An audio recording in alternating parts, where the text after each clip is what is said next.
আসসালাম, কি করছো? আলু চাষি দোস্তদের আলু মাছ চাষি তাই কে রান্না করছে? অনেক টেস্টি দাদি।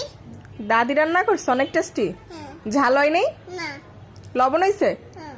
হ্যাঁ, না। লবণ হয় নেই? না। তাই তাহলে এখন কি করব? সঙ্গে এই পেছন দিয়ে একটু খাও তো, গালে নাও তো দেখি। দাদি মিষ্টি দাদি কোথায় এই যে পিঠা, এই যে পিঠা। এরে পিঠা হুম, পিঠা দিয়ে আমি মিষ্টি না পিঠা দিয়ে আমি চাষি এরে এই তো আসসালামু আলাইকুম, আমরা এখন পিঠা খাই। আসলে দেখুন পিঠা খাচ্ছি তারপরে দোস্তদের গোস্ত দিয়ে আলু খাচ্ছি। দোস্তদের আলু চাষি সবাই খাবে হ্যাঁ, তোমরা কি খাবে? খাবে হুম, তাই দিলাম। আসো খেয়ে যাও। টাটা। লবণ হয়েছে তো? হ্যাঁ। আচ্ছা ঠিক আছে, টেস্টি।